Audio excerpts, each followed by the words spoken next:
telebisyon, yung pong mga nasa Hong Kong, mga dati kong kasamahan sa Hong Kong, sa UAE, at sa marami pang ibang bansa na nakikinig o nanonood sa atin sa Healing Eucharist. Binabati ko rin po ang aking mga kasamahan sa St. Jude Catholic School, no, sila Bea na naririto, at yung aming mga estudyante at mga magulang, St. Jude Catholic School at St. Jude National Shrine.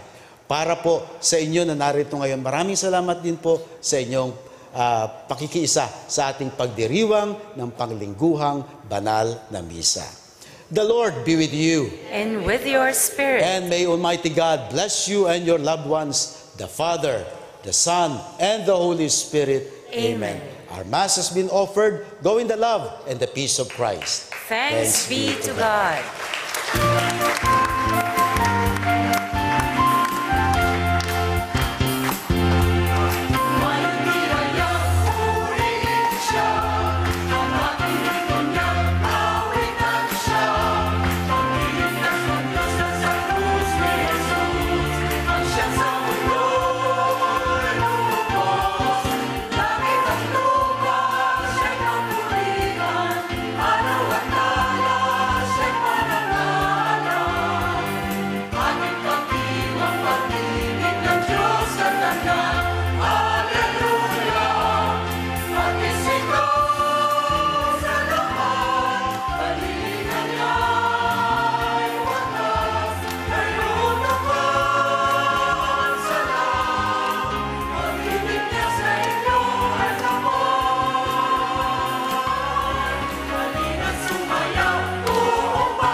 The Healing Eucharist would like to thank the following: Philippine Daily Inquirer, St. Peter Life Plan and Chapels, Balikbayan Handicrafts, Secosana Ladies Bags,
Swak na trip ating i-experience sa Hong Kong. Tamang pagbibusiness sa Quiapo, aming ituturo. Perang pinaghirapan. Paano pa kaya mapapangalagaan mga OFW? May mahalimuyak na negosyo. Pagkakakitaan. Swak na swak! Linggo, 7 a.m.